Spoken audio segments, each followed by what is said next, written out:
halkan waxaa la yidhi dhowr reer baa fadhisa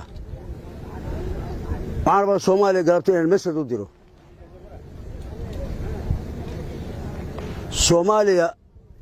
dawladda Soomaaliya doorkay lahayd way qaadatay oo ay dagaalkan ku leeyahay muxuu yahay ciidamada Soomaaliya waa dagaalamaa shabaab ma ku filna dariyali hoos ma loo dhahayo shacabka Soomaaliyeed qabiilka waa la isticmaali karaa markaan xumaan looga jeedin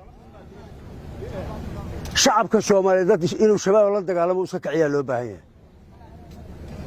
haddaan wax si kale u sii dhigo halkan waxaa la yidhaha xawaadlaa fadhiya mursada fadhiya habargidilaa fadhiya ama cayr soo ma anugu hawiyaan la hadlayaa galabta qof kale lama hadlayo hawiyaan rabaa galabta inaan la hadlo labadan gacnood saa haddii la yidhahdo dushoodu waa madowdaa soo ma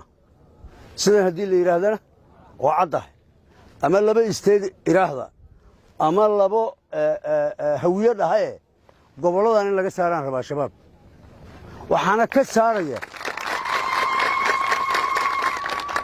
waxaana ka saaraya dadka iskale oo degan dhulkano ma la sugayo si kale inuu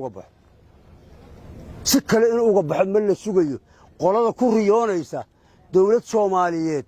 inta Muqdisho ka soo dhaqaajiso oo dhulka seef garayso oo orderkii kala dambeeyay soo celiso oo cumrigeenu inuu gaarayo ma cadaba ma dhacaysaba inaan gaarno da'deenu ma gaari karto war shabaab message waa iska firji karnaa ma iska firjinaa ya madaxda Soomaalida iyo madaxda isteedada madaxda ka ah booliska hala timaadano booliska dib u xoreynta dalka fiiri wax intaan la suubin boolisigooda la dhisaa waxaan dhaliil weyn ka qabaa inaan boolisi jirinba lagu xoreynayo dalka dib looga xoreynayo cadowga haysta madaxda Soomaalida waxaan leenahay boolisi ku aadan dib u xoreynta dalka inay la yimaadaan emotional ma lagu wadi karo dagaal maalinba marxaladii ka hor timaado ma lagu wadi karo aragti waa inay jirtaa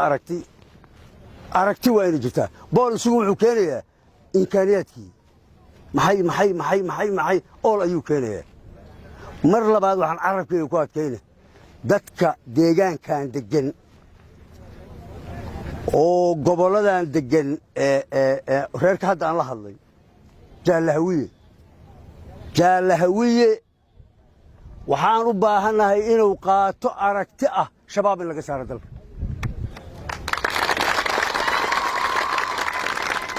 aniga ma Soomaali kale googooyo iri isteed laba gobolba meel ku xira Soomaalidu soo kale ma googooyo shabab Hiiraan iyo shabab dhaxays raacdo mudug iyo gaalka ay hays raacso ayagu ma dhihino annaga ma dhahaniri war siday u dhigeenan la dhigaynaa qabaa'il baa la isaga saar kara nimanka galabtina iska saarnaan rabaano dariyaliga idin sheegaya fadhiga hal laga kaco waxaan ka hadlaynaa wax aan daraasad ku samaynayo fiiri shabaab dadku soo dhaxgaliya dawladdu kama taga in dawladdu xoog badan taaba ka soo qaad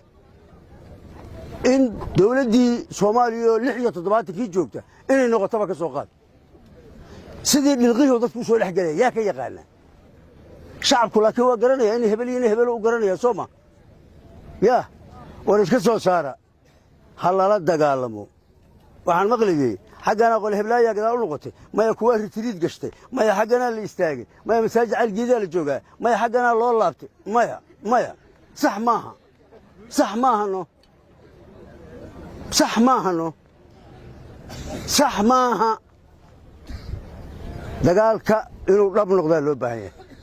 wuxuu inay biris bileeyana loo baahan yahay dagaalku dhab inuu ka noqdaan rabaa gobolladan hadda aan joogno dagaalku inuu dhab ka noqdo